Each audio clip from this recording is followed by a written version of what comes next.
ka bang OFW na gustong mag-apply dito sa Turkey at gusto mong malaman kung paano ka makapag-apply? Ito ang sagot sa mga tanong mo. Halika at samahan mo ako at bibigyan kita ng tips kung paano makapag-apply dito sa Turkey at kung anong agency na legit agency na pwede mong mapag-applyan para makapunta ka at makapagtrabaho dito sa bansang Turkey. Samahan nyo ako guys at magkwentuhan tayo. Let's go! Hello! Welcome to Chan OFW and Turkey. Once again, ito po ang inyong OFW na nandito sa Turkey. Ito po si Chan. Sa mga kababayan po natin na nagtatanong kung paano makapunta dito sa Turkey at makapagtrabaho. So, panoorin nyo po ang vlog natin for today kasi bibigyan ko po kayo ng mga agency na legit agency na nandito sa Turkey na makakatulong sa inyo para kayo makapag-apply at makapagtrabaho dito sa Turkey. So, ayan guys. So, marami tayong mga kababayan na gustong mag-apply dito sa Turkey. At dahil gusto nilang mag-apply, kahit sa Facebook na hindi nila kakilala, talagang nag-a-apply sila. So, para maiwasan po natin ang scam, dahil napakahirap po kumita ng pera at hindi po ganun kadali at masakit po sa ating dibdib kapag yung perang pinaghirapan natin ay mai-scam lang. So, bilang OFW na gustong makatulong sa inyo, na nandito na ako sa Turkey, so bibigyan ko kayo ng mga agency, list of agency na legit at legal dito sa Turkey. Pero of course, paalala lang po, hindi po ibig sabihin na kapag mag-apply kayo sa agency na ibibigay ko is 100% na makakapunta kayo dito sa Turkey. Siyempre, meron po tayong process na sinusunod. Meron po tayong mga requirements na sinusunod. So, dapat makomply po natin yung mga requirements na yon at maipasa po natin yung mga requirements na yon at meron din po tayong mga trainings na dapat nating gawin para po makapag-apply tayo at makapunta sa bansang Turkey at makatrabaho bilang isang OFW nanny dito. Bibigyan ko lang kayo ng mga tips, no? Kasi alam ko na gusto nyong makapunta dito, pero wala kayong alam na mga agency na yung nandito talaga. So, para hindi na kayo mag-search, tutulungan ko na kayong mag-search. So, ang unang agency na ibibigay ko sa inyo is ang Nono Agency. So, pagmamayari ito ng isang Turkish, pero makikita nyo naman, ipapakita ko sa inyo at i-check nyo rin ha, double check nyo na rin po sa Facebook dahil meron na po silang mga Pilipino na natulungan mula sa Pilipinas na nakapunta po dito sa Turkey. At ngayon po ay nagtatrabaho na sila ngayon dito sa Turkey. Unang-una, dapat i-check po natin, pag mag-apply po kayo ng isang agency, i-check po talaga natin yung page nila sa Facebook kung meron na ba sila mga Pilipino na nakapunta dito sa Turkey. Huwag po kayong mag-apply sa isang agency na kumbaga wala pang napatunayan. Magpo-post lang sila dyan, pero yung mga post naman nila sa Facebook, wala naman silang naipakita na Pilipino na nakapunta na dito sa Turkey. Kumbaga, wala silang makapakitang ebidensya na meron na silang natulungan. So, sa Nono Agency po is marami na po silang natulungan ng mga kababayan nating Pilipino na nakapunta po dito sa Turkey. So, yan po yung pinakamahalaga. E-check po natin yung agency na ina-applyan natin. Siyempre, meron po kasamang payment yan. Meron pong bayad. So, take note guys, yung mga agency na ibibigay ko sa inyo mula Pilipinas papuntang Turkey, hindi po ito libre. Meron po tayong binabayaran at karamihan po sa kanila, sa totoo lang is medyo mahal kasi mahal po talaga ang agency papuntang Turkey kasi sa plane ticket po lamang is ang mahal-mahal po. One way, depende po yan sa panahon, depende sa occasion, is nasa 40,000 po. Okay? Kasi ang layo po ng Pilipinas papuntang Turkey. So, mahal po talaga ang processing. Pero ang importante po is legit po tayo. Kaya lang, i-aware ko rin din po kayo na meron din pong nag-a-apply na hindi po talaga sila na-approve at hindi po sila nakapunta dito sa Turkey. So, sabayan na rin po natin ng dasal, of course, na Lord, sana papuntahin mo ako sa Turkey sa pamamagitan ng agency na applyan ko, i-bless nyo po ako, i-guide nyo po ako, na sana makapunta ako, gagastos man ako ng pera, pero sa legit na paraan, sa tamang paraan. Yung pera naman po na gagamitin ko pangbayad sa placement fee, pangbayad sa medical, at iba, pangbayad sa visa, is mababawi ko naman po yun dahil pagdating ko naman po doon is may trabaho naman po akong madadatnan. So, prayers, syempre, sa financial, dapat ready tayo financially, emotionally, physically, and spiritually with prayers sa pag-a-apply natin. Okay? So, yung Nono Agency, marami na po silang napatunayan at natulungan na nakapunta dito. So, i-double check po natin yon. At ang pangalawa po is yung Excel. Ang may-hari po niyan is si Juliet Nicole. Nakapag-asawa po siya ng isang Turkish, kaya lang hindi ko mahanap yung, meron po siyang page sa Facebook, meron po siyang sa Facebook na, meron na po din siyang napapunta, meron na po siyang mga evidence na kaya lang yung page na ibibigay ko sa inyo is hindi ko makita doon. So, kayo na lang po, tulungan nyo na lang po ako mag-double check. Pero isa pong Pilipina yan si Nicole, siya po ang may-ari ng Excel, at saka yung isang is Excel, ang account is ang pagmamay-ari niya yung husband niya, si Turkish, si Nemet Akbulut.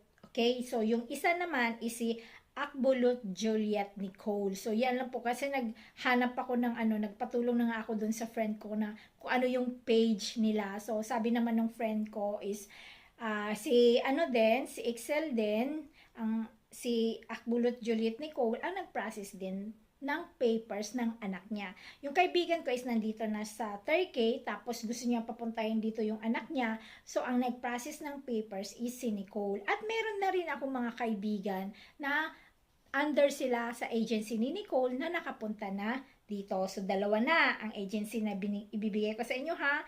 Una-una is si Nono Agency at ang pangalawa naman is si Excel. So, pareho po silang may natulungan ng mga kababayan natin na makapunta dito sa Turkey. At ang pangatlo naman is ang Filipino Nanny Agency na ang may-ari naman is si Oljay. Doon po ako galing sa kanya. Ang agency ko po ay si Oljay. Pero 'di ba galing ako sa Hong Kong?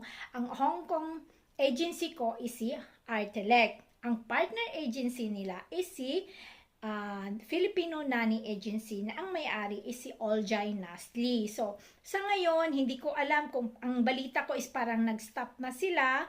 So, medyo may konting problema. Pero, kayo na po ang bahalang investigate, mag-follow up. Pero yun po ang agency ko papunta dito. Okay? Pero, syempre, hindi maiwasan na magkaroon ng problema. So, i-double check nyo lang po. Kung until now is nagpa-process. Kasi minsan humihinto sila, minsan nagko-continue naman.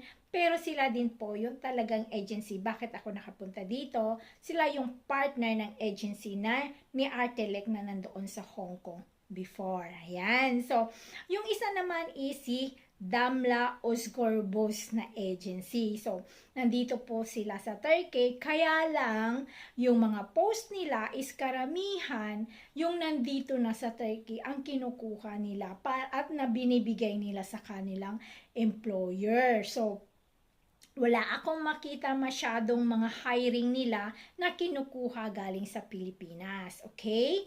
So, FYI lang for your information, si Damla nagpo-posting sila, pero ang kadalasan kadalasan na kinukuha nila para ibigay sa kanilang mga employer is yung nandito na sa Turkey. Halimbawa, may kaibigan ako wala ng trabaho, tapos naghahanap sila ng bagong trabaho. So, kay Damla sila pumupunta. But I'm not sure kung nagpa-process ba sila galing sa Pilipinas. So, kayo na pong bahalang mag-message sa kanila at magtanong sa kanila kung kumukuha ba sila ng applicant from other country. Tapos, kailangan uuwi sa Pilipinas para maging legit. Okay? Tandaan po natin mga kaibigan, mga kababayan, kung nandyan po kayo sa Middle East, sa Saudi, sa Dubai, sa Qatar, at saan pang ibang bansa dyan sa Saudi or sa Hong Kong, sa Malaysia, sa Singapore, sa Taiwan, kailangan po nating umuwi ng Pilipinas para po mag-process ng ating mga papers at para po maging legal ang ating pagpunta dito sa bansang Turkey. Tandaan nyo po yan po yung pinaka-importante. At meron pa pong isang agency, si Duygu Yilmaz. So si Duygu Yilmaz naman, of course, sa pangalan pa lang, Turkish na. So siya naman, kagaya siya ni Damla, na ang karamihan din na kinukuha nila is nandito na sa Turkey. Yung mga Pilipina na nawala ng trabaho, terminate ng amo, nag-finish contract, at walang trabaho sa ngayon. So sila yung mga agency na pinupuntahan namin para makapaghanap ng trabaho. Pero before, kinontak ko siya, sabi ko sa kanya, kung pwede ba galing sa ibang bansa at papunta mag-apply sa kanya, ang sabi niya is hindi. So, pero binigay ko lang po sila sa inyo, yung mga agency, yung dalawa na yon. Kasi baka, syempre may mga darating ang time, may mga changes, baka ma-realize nila, okay, we need to get some nanny from the other country, from Middle East and from the Philippines. So, parang ganon, hindi natin alam. Pero, isasama ko na lang sila sa mga agency na pwede ninyong applyan. Okay?